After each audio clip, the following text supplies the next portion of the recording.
Minutos es momento de darle la bienvenida a Patricia Zárate, jefa de estudios de opinión del Instituto de Estudios Peruanos, IEP. Muy buenos días, señorita Zárate, bienvenida a Radio Nacional. Buenos días, un gusto. Gracias por la invitación. Vamos a ver, tenemos comunicación con ella. 8 de la mañana con 4 minutos, 8 de la mañana y 4 con nuestra invitada. Vamos a conversar de un tema interesante relacionado con los jóvenes, Renzo, y que también compromete un poco la vida política de nuestro país. El interés, ¿no? En ¿no? involucrarse, el interés en estar pendiente de lo que está sucediendo a nivel político. ¿Se encuentra allí, señorita Zárate? Sí. ¿Qué tal? Sí, ¿Cómo ¿no me está? escuchan? Sí, ahora sí. Muy buenos días. Bienvenida a Nacional. Estábamos hablando acerca del interés en la política y el último sondeo de opinión que ustedes han realizado en el Instituto de Estudios Peruanos nos señala que el porcentaje de quienes se encuentran poco o nada interesados en política es del 63%, que ya es bastante, pero además que en contraste con antes de la pandemia o al comienzo de la pandemia, este porcentaje ha crecido. Sí, el tema de interés en la política es bien interesante. Creo que también va amarrado un poquito en este caso y a la encuesta que tiene también niveles de confianza interpersonal. Pero centrándonos en interés en la política, el tema de la pandemia fue un caso muy especial. Toda la coyuntura de la pandemia y sobre todo la cuarentena hicieron que todos los indicadores de confianza, de interés, todo subiera. La confianza interpersonal subió el interés en la política, la gente estaba feliz con el presidente que tenían entonces, ¿no? Que era Martín Vizcarra, y creo que eso también contribuyó, y el hecho de que se hubieran encerrado los jóvenes, ¿no? Tantos meses, contribuyó también a las protestas de noviembre de ese año. Entonces, eso fue una coyuntura muy especial y como que no es tan comparable con lo que tenemos ahora. Si nosotros comparamos, sí, también 22 con 19, ahí que es un año común y corriente, sin pandemia, sí vemos también esa reducción. Entonces sí es preocupante, pero en el caso de los jóvenes, ellos están un poco más interesados que el resto de los otros grupos de edad, ¿no? O sea, si uno ve las diferencias entre los que se interesan mucho y algo, con respecto a los de 25 a más, en general hay un mayor interés, digamos. Todavía creo que los jóvenes, el mismo hecho de estar mucho más en movimiento, en grupos, ser estudiantes o jóvenes trabajadores, de alguna manera sí ayuda a esto, aunque como usted dice, todo ha bajado bastante, ¿no? Y no son más de la mitad, o sea, menos de la mitad de los que están interesados. Claro, ¿y el nivel socioeconómico influye en el criterio de que hoy en día los jóvenes hayan perdido este interés en participar en política? En general, casi siempre los que están más, si hablamos de jóvenes, los que están más interesados y están más pendientes son los jóvenes de niveles económicos medios y altos, ¿no? Es muy diferente a cómo era la juventud del siglo pasado, digamos, ¿no? Pero ni tampoco. En general, las vanguardias casi siempre han estado más del lado de quienes tenían un poco más de recursos, ¿no? No solo económicos, sino también educacionales. Entonces, y eso de alguna manera se repite, y es también lo que vimos en las protestas de noviembre, ¿no? Eran jóvenes universitarios de niveles medios o medios altos, los que protestaban. Entonces, digamos, el patrón se mantiene, solo que en menor medida de lo que teníamos hace 2 años. Y respecto a cómo se identifican derechas, izquierdas, de centro, ¿qué nos dice este análisis? Ahora, en general, la gente sí entiende los términos de izquierda-derecha, lo cual siempre lo hemos visto en el caso de Perú, ¿no? En el caso de Perú, a diferencia de otros países que antes tenían como muchos niveles de no sabe o no precisa, en el caso de Perú sí la gente se logra identificar o con izquierda o con derecha. A lo largo del tiempo lo que hemos encontrado es que ha habido como un aumento, digamos, desde la primera vez que se empezó a medir en el área de opinión, que fue en febrero del 2019, Ajá. El interés, por ejemplo, que se identificaban con la izquierda, estaba en 19%, ahora está en 30%, ¿no? Wow. Después de ha aumentado, se ha acercado a quienes se identifican de derecha, porque si uno ve también este año de febrero, era el 41% quienes se identificaban más con la derecha, entonces como que doblaba a la gente que se identificaba con la izquierda. En cambio ahora está muy cerquita, está 34 de derecha y 30 de izquierda, digamos. Y al centro y se mantiene un nivel de 36. Este salto en incremento en peruanos que se identifican con una tendencia de izquierda, digamos que este número van desde las personas que no tenían definido, que no sabían, no opinaba, o son gente que ha estado en la derecha y que ahora se ha pasado al otro lado. No creo que ha sido, no sabían, no opinaba, puede haber cambiado, ¿cómo le puedo decir? Durante años, la izquierda, como el grupo más radical de la izquierda, fue Sendero Luminoso, fue un grupo terrorista, ¿no? Y lo mismo que el MRTA. Entonces, creo que la gente se quería distanciar de estos había un fenómeno, grupos, ¿no? una repercusión, claro, sí, por este hito histórico. Pero digamos que ya eso pasó, felizmente el Sendero fue derrotado, o sea, si bien hay pequeños grupos en el BRAE que son básicamente narcos, o apoyan a los narcos, o son narcoterroristas, digamos. Claro. Pero en todo caso, ahora sí ha ido poco a poco aumentando este grupo, y creo que el hecho de que también hubiese lo de la pandemia, hubiese la crisis, ¿no? Viendo que el modelo económico no funcionaba o que no había resuelto, o sea, había enfrentado muy mal la pandemia. Entonces creo que eso ha hecho que alguna gente haya hecho volvamos, porque hay gente que ha sido de izquierda o sus padres han sido de izquierda, ¿no? Pero como que se sentían apolíticos. Claro. Puede ser esa una explicación. Claro que sí, son las 8 de la mañana con 11 minutos, 8:11, estamos conversando con la señorita Patricia Zárate, jefa de Estudios de Opinión del Instituto de Estudios Peruanos, y quería preguntarle acerca de la participación de los jóvenes en las agrupaciones políticas, ¿no? Hoy en día no vemos precisamente mucha participación de ellos, hablamos de sectores de 18 a 23 o 24 años, por ejemplo, ¿eso a qué se debería? Ahora, yo lo que veo en general, o sea, a ver, dos temas, de participación y no es mi tema, ¿no? Pero si yo veo a nivel global, ¿no?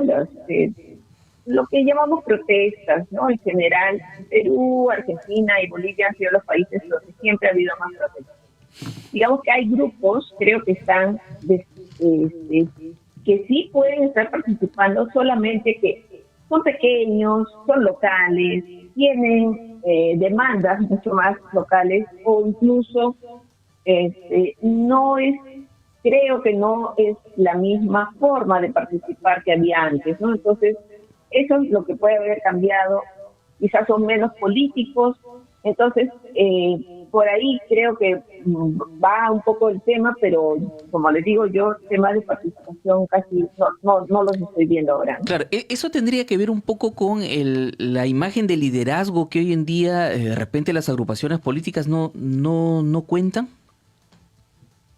Ah, sí, participación política, sí, ese es un drama, de verdad, eso sí es un drama, porque lo que es la ausencia de un líder, de una opción clara, ¿no? Una opción que satisfaga el ideal de un joven, ¿no? Una persona, o sea, todos hemos sido jóvenes, entonces uno quiere cambiar las cosas, uno quiere cambiar el mundo, o sea, hay jóvenes que no, obviamente, hay jóvenes que o nacen en el privilegio o de alguna manera les conviene el status quo y están bien con eso y o no se quieren meter en política.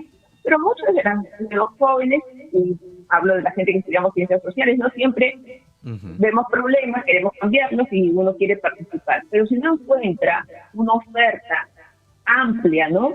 Amplia, honesta, ¿no? Creo que ahora se valora mucho eso también, que los partidos, que las opciones políticas tengan esa oferta para que uno quiera participar en ellas, o siente que hay un líder, ¿no? O que no un líder único, pero puede haber varios líderes que uno los admire, los respete y de alguna manera se sienta representado por ellos, pero eso no sucede, ¿no? Cuando hicimos una pregunta sobre qué líder político lo representa actualmente, más de la mitad dijo que ninguno.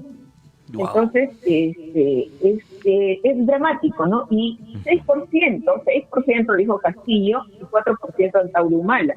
O sea, realmente, por más que vemos a Antauro Humala en varios lugares, ¿no? En varios mítines y todo, tampoco es que despierte mayoritariamente una adhesión de todo el país, por decirlo de alguna manera. Entonces, sí, eso ha tocado un punto excelente, porque eso es uno de los temas que faltan. Para quienes sintonizan el informativo de Radio Nacional, estamos conversando con Patricia Zárate, jefa de Estudios de Opinión del Instituto de Estudios Peruanos IEP. Y respecto a las figuras, ¿no? A los nombres o las personalidades, pese a la coyuntura de crisis, de inestabilidad, de incertidumbre económica, ¿cómo va la aprobación del presidente Castillo? Bueno, es interesante porque dentro de un clima de tanta inestabilidad, lo más estable es la aprobación del presidente. Y lo digo porque se mantiene igual. O sea, como le digo, desde noviembre, en que su aprobación bajó dramáticamente 10 puntos, que fue y llegó a 25%. Del año pasado. Del año pasado, noviembre del año pasado. Se ha mantenido en el mismo nivel, salvo en el mes de junio, que bajó, pero luego está en el mismo nivel, siempre. O sea, puede ser 25, 28, 29, 24, pero eso quiere decir lo mismo. O sea, estadísticamente es el mismo porcentaje, no ha cambiado. Como le digo, el único mes donde bajó fue junio. Y a partir de ahí se ha mantenido, ha vuelto a su nivel normal, digamos, hay un sólido 25% en el que el presidente creo que incluso podría uno verlo sacando un arma de fuego, no sé, algo, y no pasaría nada. Qué ejemplo, Qué ejemplo. Y en contraposición... puedo decir peores, pero...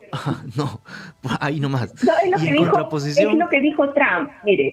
Es lo que dijo Trump en el año 16, ¿no? Él dice, yo puedo disparar en la Quinta Avenida y la gente seguiría votando por mí. Wow, qué tal grado de confianza. Y entonces, en otro lado, en la otra trinchera, ¿no? En esta crisis política, ¿cómo ven los peruanos el desempeño del Congreso de la República? ¿Es también así? ¿Tienen un bastión duro como el presidente Castillo? No, pero ahí hay un tema interesante que espero que podamos dilucidar un poquito con la siguiente encuesta que haremos para la República.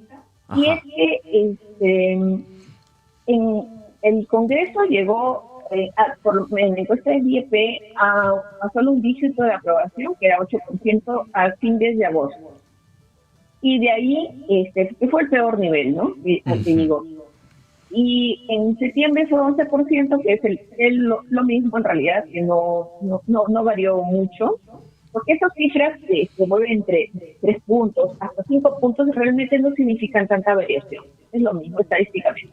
Sin embargo, en esta medición que hemos hecho, sí encontramos un aumento estadísticamente significativo con lo que registramos en agosto de 8%, porque pasó de 8 a 15.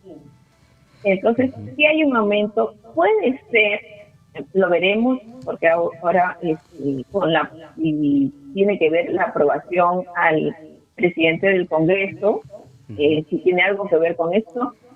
Creo que también, a medida que la gente no está tan informada al día a día como ustedes los periodistas o como algunas otras personas, ¿no? Entonces, o no sabe bien lo que está haciendo el nuevo presidente del Congreso hasta que un poco lo ven en televisión. En todo caso, a quien ya no se ve tanto es a la expresidenta del Congreso, ¿no? Que quizá era una figura un poco disruptiva, con la prensa y con gente y con las personas comunes y corrientes del Perú, ¿no? O sea, que obviamente tienen un perfil más similar al presidente Castillo que al perfil de la expresidenta del Congreso, Alba.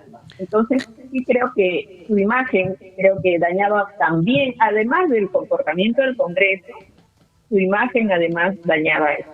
Entonces puede ser que ahora con el cambio esto puede haber ayudado a que aumente, pero tampoco es mucho, son 15%, o sea, tampoco es que sea la gran mayoría. Claro, ahora lo que se necesitaría desde, de alguna manera, las agrupaciones políticas es poder atraer a esos jóvenes para generar nuevos cuadros y refrescar un poco la política. ¿Qué tendrían que hacer las agrupaciones políticas hoy en día para cumplir ese objetivo? Yo creo que no solo son las agrupaciones, ¿no? O sea, creo que cada vez son los entes electorales, son los medios de prensa. Yo he citado, y ya la tercera vez que cito a un tuitero, Donald Prost, que habla de la psiquiatría de la política. Uh-huh. Cada tema político es mal visto por la prensa. Es político. O sea, no es que hay repartiza, no es, lo de Lady Camones es absolutamente normal, digamos, en un tema de discusión política.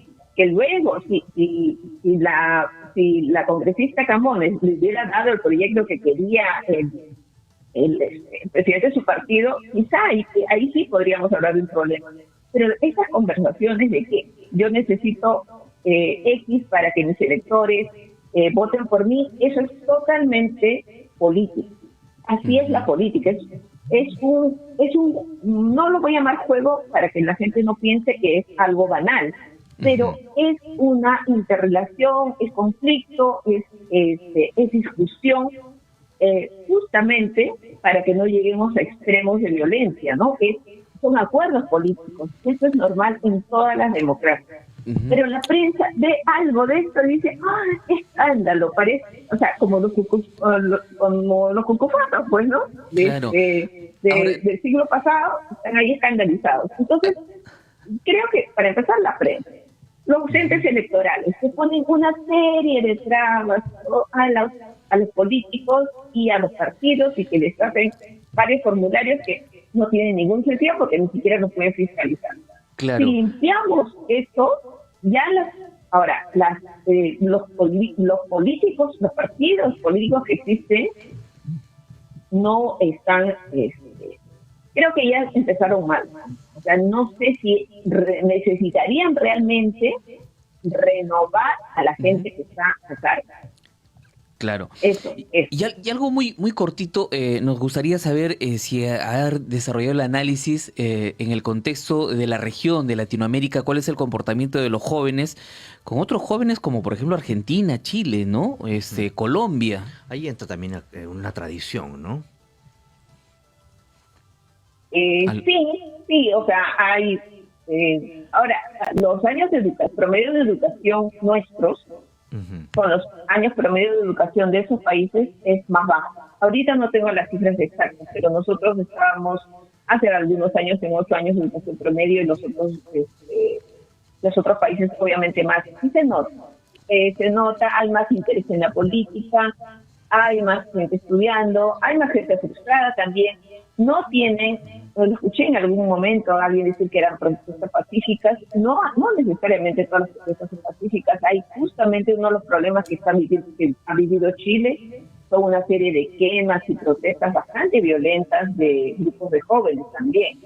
Entonces, lo que vemos quizá es lo que se armó alrededor de la Constitución o de y de los constituyentes, pero eso es cierto que hay eso, pero tampoco son tan representativos como quisiéramos pensar o como se llegó a pensar. Entonces, sí, obviamente es diferente. Es diferente, como digo, interviene mucho que haya más educación, hay más clases medias.